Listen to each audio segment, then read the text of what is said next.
allowing American farmers to sell soya bean, corn, fruits in India, no prime minister would allow this. അമേരിക്കയിൽ നിന്നുള്ള soybean ഉൾപ്പെടെയുള്ള പച്ചക്കറികൾ ഉൾപ്പെടെയുള്ള പഴവർഗ്ഗങ്ങൾ ഉൾപ്പെടെയുള്ള കാര്യങ്ങൾ ഇന്ത്യ രാജ്യത്ത് വിറ്റഴിക്കാൻ അവർക്ക് തുറന്ന അവസരം നൽകാൻ ഒരു ഇന്ത്യൻ പ്രധാനമന്ത്രിയും തയ്യാറാകുമായിരുന്നില്ല. Because it is going to destroy the foundation that we have built so carefully. കാരണം അത് ഇന്ത്യയുടെ കർഷകന്റെ നിലനിൽപ്പിന്റെ അടിത്തറ തന്നെ തകർക്കുന്ന ഒന്നായി മാറും. The whole green revolution, the white revolution, these happened because we believed that we needed a foundation built in agriculture. India രാജ്യം നേടിയെടുത്ത കാർഷിക രംഗത്തെ നേട്ടങ്ങൾ, ഹരിത വിപ്ലവം ഉൾപ്പെടെയുള്ള നേട്ടങ്ങൾ, അതുപോലെ തന്നെ ക്ഷീര കർഷക മേഖലയിൽ ഉണ്ടാക്കിയ വിപ്ലവങ്ങൾ, ആ വിപ്ലവങ്ങളെല്ലാം തകർക്കപ്പെടാൻ കാരണമാകുന്ന നയങ്ങളാണ് ഈ ഭരണകൂടം നടപ്പിലാക്കിക്കൊണ്ടിരിക്കുന്നത്. For 4 months, the US-India deal was stuck, was not moving. 4 മാസത്തോളം ഇന്ത്യ അമേരിക്ക ഡീൽ അത് ഈ പറയുന്ന ട്രംപിന്റെ ഇടപെടൽ മൂലം അത് തടസ്സപ്പെട്ടു നിൽക്കുകയാണ്.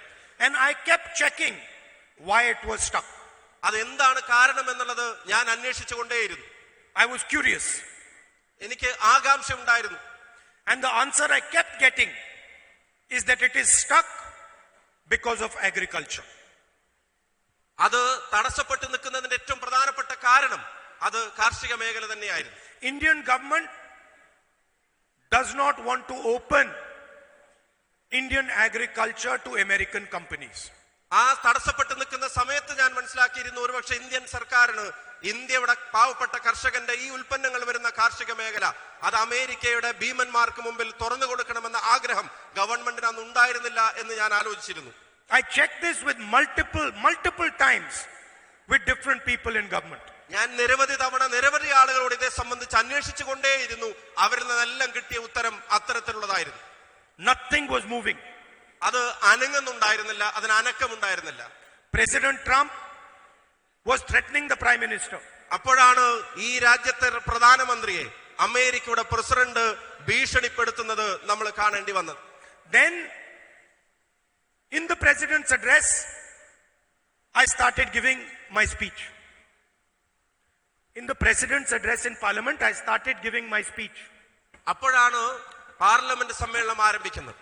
ഈ അനക്കമില്ലാതിരുന്ന സമയത്ത് പ്രധാനമന്ത്രിയെ ഭീഷണിപ്പെടുത്തുന്ന സാഹചര്യങ്ങൾ വന്നപ്പോ പാർലമെന്റിൽ ഞാൻ പ്രസംഗിക്കാനായി ആഗ്രഹിച്ചു. They did not let me speak. പക്ഷേ രാജ്യത്തിന്റെ പ്രതിപക്ഷ നേതാവായിട്ട് പോലും എന്നെ അവിടെ പ്രസംഗിക്കാൻ അനുവദിക്കുന്നുണ്ടായിരുന്നില്ല. Amit Shah got up. Prime Minister didn't allow me to speak. All the ministers were standing. Speaker stopped me again and again and again. ഞാൻ സംസാരിക്കാൻ എഴുന്നേറ്റ് നിന്നപ്പോ ഭരണപക്ഷ ബെഞ്ചുകളിൽ നിന്ന് പ്രധാനമന്ത്രിയും വേണ്ടപ്പെട്ടവരും എഴുന്നേറ്റ് നിന്ന് തടസ്സപ്പെടുത്താൻ ആരംഭിച്ചു. അമിത്ഷാ ഉൾപ്പെടെയുള്ള ആളുകൾ, കേന്ദ്രമന്ത്രിമാർ നിരവധി തവണ ഒരു തടസ്സവാദം ഉന്നയിച്ചു. അതുമാത്രമല്ല, സ്പീക്കർ, രാജ്യത്തിന്റെ ജനാധിപത്യ അവകാശങ്ങൾ പാർലമെന്റിൽ സംരക്ഷിക്കാൻ ബാധ്യസ്ഥതയുള്ള സ്പീക്കർ, അദ്ദേഹം തന്നെ നേരിട്ട് നിരവധി തവണ എന്റെ പ്രസംഗം തടസ്സപ്പെടുത്താൻ ശ്രമിച്ചു. For the first time in India's history, leader of opposition was not allowed to speak in the president's address. Never happened before. ഇന്ത്യയുടെ ചരിത്രത്തിൽ ആദ്യമായി, ഇന്ത്യൻ പാർലമെന്റിന്റെ നടപടിക്രമങ്ങളുടെ ചരിത്രത്തിൽ ആദ്യമായി ഇന്ത്യയുടെ പ്രതിപക്ഷ നേതാവ് ഇന്ത്യൻ പ്രസിഡന്റിന്റെ പ്രസംഗത്തിന് മറുപടി പറയുന്ന കാര്യത്തിലുള്ള തടസ്സം നേരിടേണ്ടി വരുന്നത് ആദ്യത്തെ അനുഭവമായിരുന്നു. Why were they stopping me? Because they knew I was going to speak about the 2 issues that have trapped the Prime Minister of India.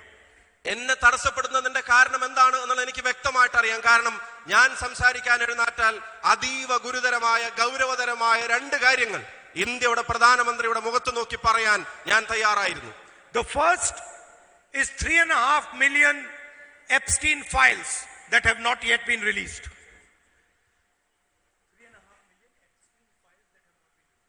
ഏറ്റവും പ്രധാനപ്പെട്ടത് എപ്സ്റ്റീൻ ഫയലുകളുടെ പട്ടികയിൽ 3.5 മില്യൺ ഫയലുകൾ ഇനിയും വെളിച്ചത്ത് വരാനുണ്ടായിരുന്നു എന്നുള്ളതാണ് ഒരു ഗുരുതരമായ സാഹചര്യം. Please understand, there are 3.5 million files which are still held secret by the US government. These files have information about the Prime Minister of India. 3.5 million secret files, രഹസ്യമായ ഫയലുകൾ എപ്സ്റ്റീൻ ഫയലുകളുടെ ഭാഗമായിട്ടുണ്ടെങ്കിൽ അതിന് അതീവ ഗുരുതരമായ ഗൗരവതരമായ രണ്ട് കാര്യങ്ങൾ ഇന്ത്യയുടെ പ്രധാനമന്ത്രിയുടെ മുഖത്ത് നോക്കി പറയാൻ ഞാൻ തയ്യാറായിരുന്നു. The first is 3.5 million Epstein files that have not yet been released.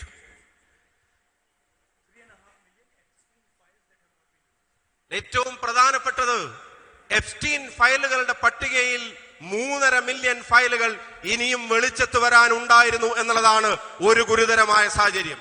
Please understand, there are 3.5 million files which are still held secret by the US government.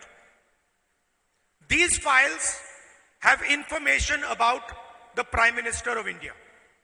3.5 million secret files, രഹസ്യമായ ഫയലുകൾ എപ്സ്റ്റീൻ ഫയലുകളുടെ ഭാഗമായിട്ടുണ്ടെങ്കിൽ അതിനെ ഭയപ്പെടുന്നതിന്റെ കാരണം അതിന്റെ വിശദാംശങ്ങളിലേക്ക് കടന്നാൽ അതിൽ ഇന്ത്യയുടെ പ്രധാനമന്ത്രിയുടെ പേരും ഉണ്ടായിരിക്കുമെന്ന ഭയമാണ് അവരെ ഭയപ്പെടുത്തിയിരുന്നത്. The information that has been released on Mr. Hardeep Puri and on Mr. Anil Ambani is targeted at the Prime Minister of India. Hardeep Puri എന്ന കേന്ദ്രമന്ത്രിയെ സംബന്ധിച്ചും അനിൽ അംബാനി എന്ന ഈ ഭരണകൂടത്തിന്റെ ഇഷ്ടപ്പെട്ട തോഴനായ വ്യവസായിയെ സംബന്ധിച്ചുമുള്ള വിവരങ്ങൾ അത് അതിന്റെ ആരംഭം മാത്രമായിരുന്നു. ആ വിവരങ്ങളുടെ വഴി അത് നേരെ ചെന്നെത്തുമായിരുന്നത് ഇന്ത്യയുടെ പ്രധാനമന്ത്രിയിലേക്കായിരുന്നു. And the second weapon held to the head of India's Prime Minister is the Adani case in America.